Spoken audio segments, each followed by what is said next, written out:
Hello and welcome to Global Studies with Miss Pritchard. This video is for Global 2 students and it is going to cover totalitarianism with a case study of Stalin's USSR.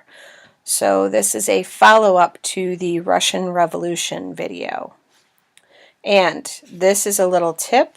If you want easier notes, you need to come and see me, and you can't tell anyone else or you will lose points.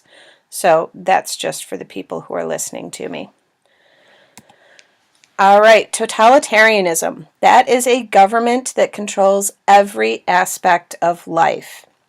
If you are watching the news and they are talking about a communist regime or a dictator, generally what they are referring to is a totalitarian government.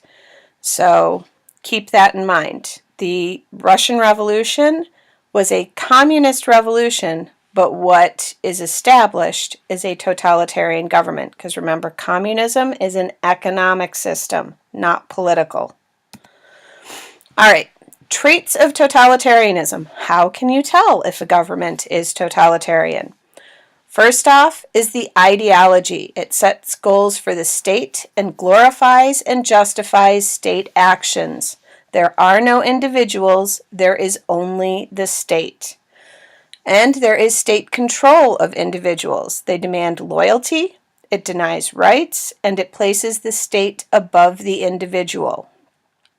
And in fact, they use the state as an excuse to imprison, harm, and deny those rights to individuals because it would be bad for the state. How do they enforce this? Well, through police terror, indoctrination, censorship, and persecution. If you disagree with them, they make your life awful.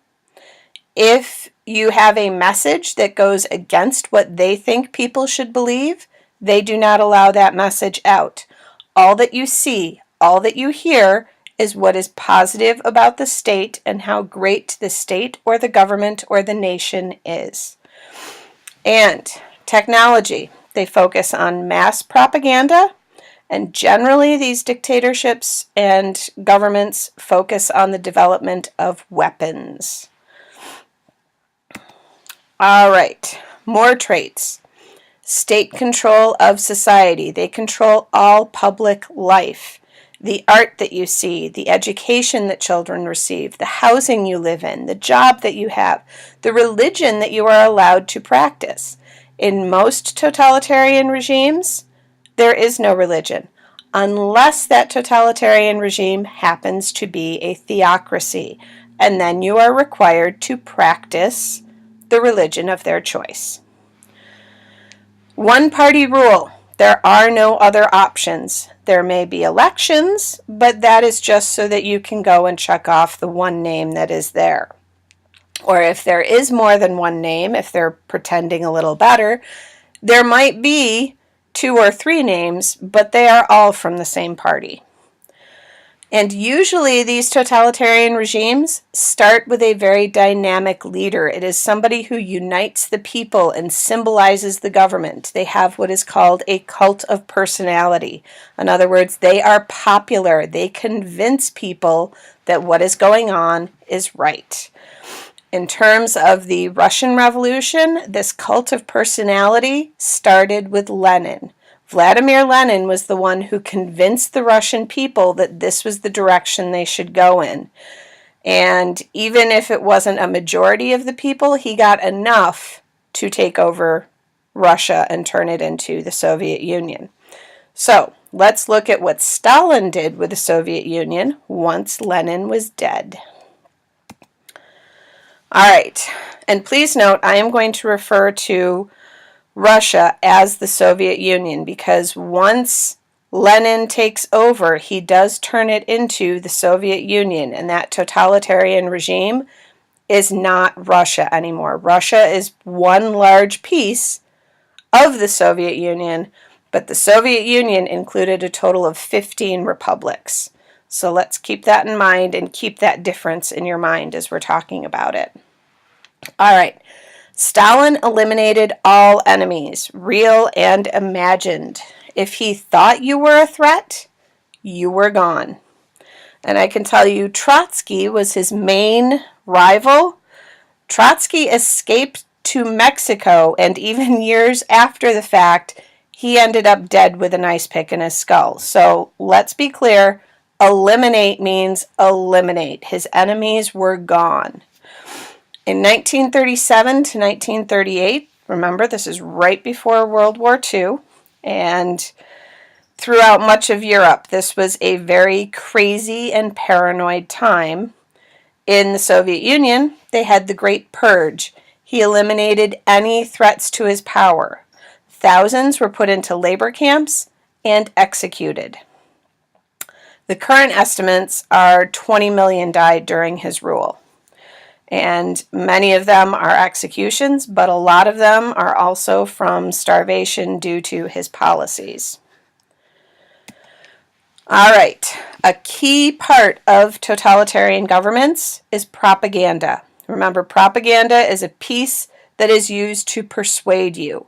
It is about censorship. The state controls all of the media.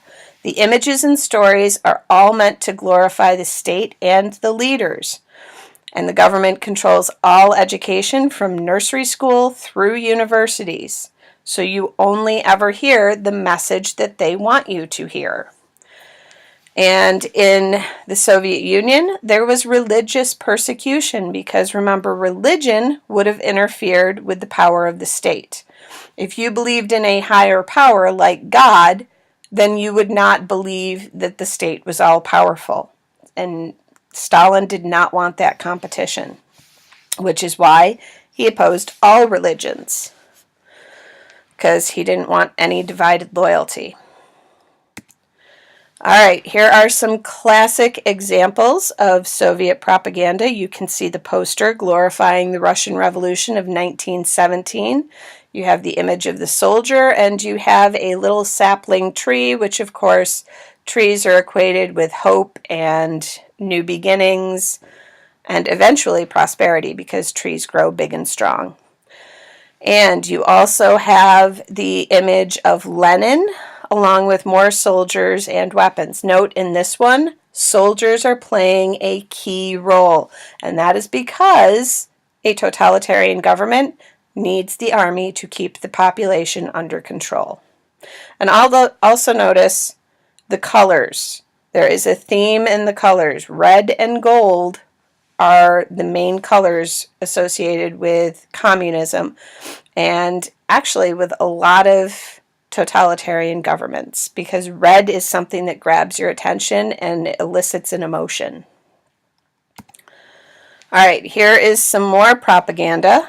You can see on the left, notice that they are pushing their friendship with China, which will become the second communist nation.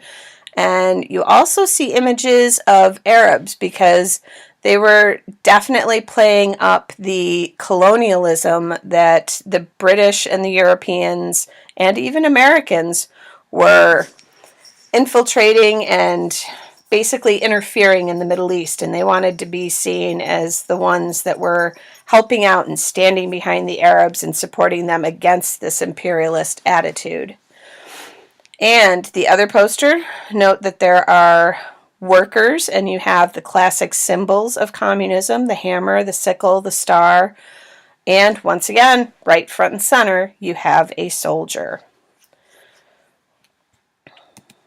All right, the economic impact of a totalitarian government, and especially Stalin's Soviet Union.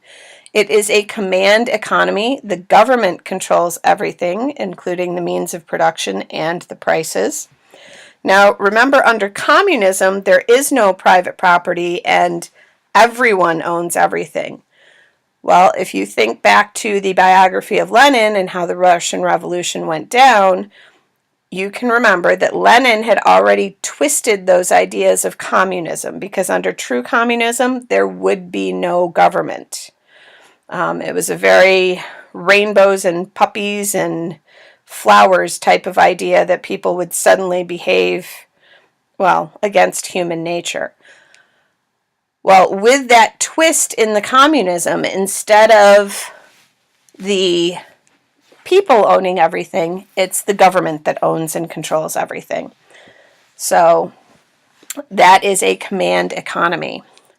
Now, Stalin developed 5-year plans to modernize the USSR. Unfortunately, he set impossible goals and failed the people miserably.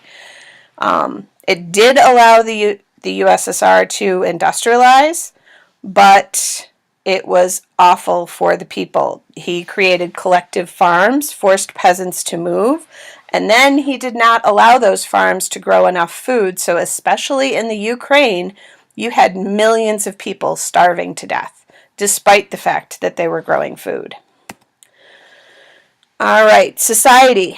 There are more options. People have some social mobility. Anyone can become anything if they worked and went to school. Women could do any job, and the government provided childcare, but the women still had to care for the home and raise the children, and it was considered a patriotic duty, so you weren't just failing your children or your family if you weren't taking care of them. You were actually failing the state.